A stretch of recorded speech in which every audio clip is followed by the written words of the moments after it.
You find that in the younger generations here, they are not asking the questions. And so when you listen to TikTok and all that, the Gen Zs, they have, they do better with technology. So their voices are hard. You see, there's a problem of identity.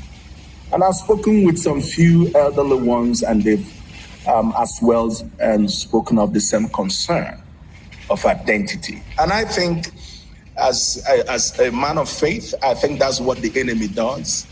When he takes away our identity, we begin to question everything. And there's no moving forward.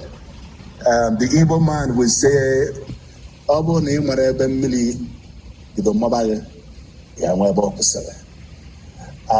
let you translate that for your English-speaking audience. But who gave you the idea that I can translate? In this world of AI, you might have a... I don't have that problem yet. But okay. I think the point you're making is that if you don't know where the rain started beating you, you won't know where it stopped. Yeah. All right. So let's look at this. I know you just arrived there, but how are the Nigerians? Because we know that in Ghana, in other parts of Africa, the Nigerians are having a tough time. People are essentially picking on the Nigerians. How are Nigerians in Ethiopia? How are people looking at them? Have you sensed any kind of hostility?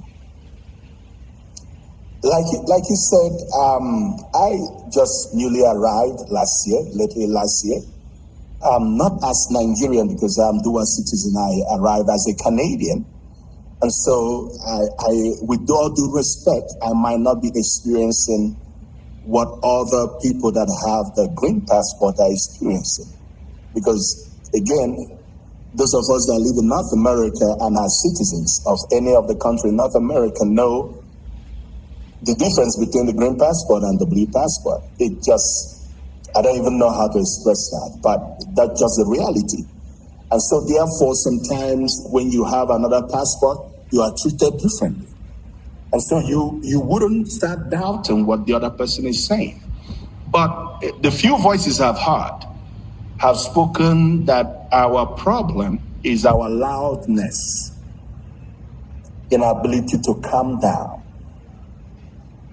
Because having lived in Canada, one of the things I teach my girls, I have lots of girls, God bless me, with girls. I have 3 biological and 4 adopted. And so a lot of girls. One of the things I say to them when we have breakfast, is one of the tradition and cultures we have in our family, breakfast and dinner. We do it together so we can talk. And one of the things I tell the ones that are black, or mixed, is that, listen, your father is a Nigerian man. We are naturally loud. And we intimidate people by being loud. Do we know that? I don't think we appreciate that it's intimidating. One thing about Nigerians is that we, just like Americans, we are proud of ourselves. There's nothing bad with that. But if you get into a room, you have to recognize that and know that you're already a threat. And know that, by the way, that the picture you're showing is in Nnobi. Oh, really? In Simons, to be precise. What? Yes. I didn't know. Yes, you can see I took, when I go to Nigeria and I used to travel every year, I go with all my family. That's my mother-in-law, by the way. So I go with big family. Yes. Wow. And I go to some places because of our work, ministry, people will support places the average Nigerian man living in Nigeria wouldn't go. So this is in Nnobi St. Simons. So again, what I'm saying is that we are loud naturally.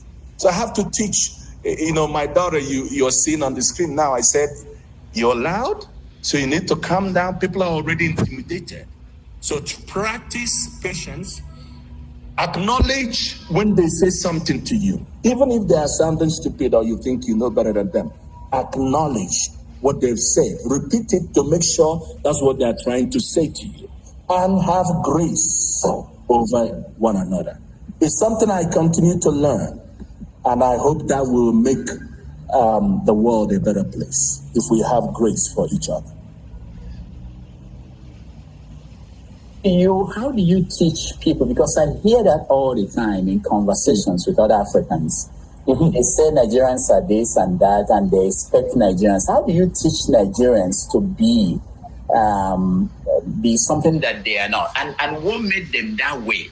Because it's like telling Americans, who we tell the Americans in Europe or in Asia to not to be loud? Is there any structure in place that will do that? Why do they expect Nigerians to become what they are not? Because I believe that part of the reason is that Nigeria is a tough place for people to grow up. Absolutely. If you are quiet, they run over you. so people need. do you see what I'm saying? You know, growing up, I grew up in Nigeria, by the way, and I remember my dad telling me, when I'm passionate about something, that's how I explains it. I am loud, and he would say, "Calm down, Ike. You can still speak and converse what you are, trying to express without being loud." And I said, "Dad, I have a big voice." He said, No. Your voice is not bigger than mine. You have to learn to calm down.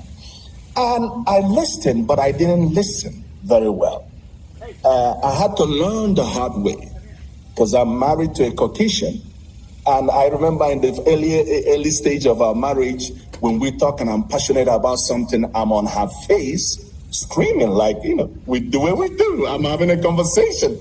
And she kept saying, you're in my space. And it never made sense for me. What do you mean? I mean, your space. This is all space belongs to all of us. Come on, jump in.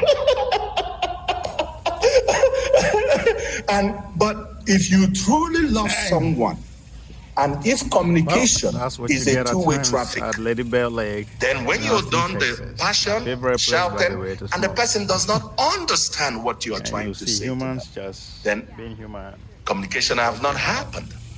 And if you truly love the person, you want them to understand you, and you want to understand them too. That was why I said both ways we have to have grace. Sometimes my friends that are not from Nigeria know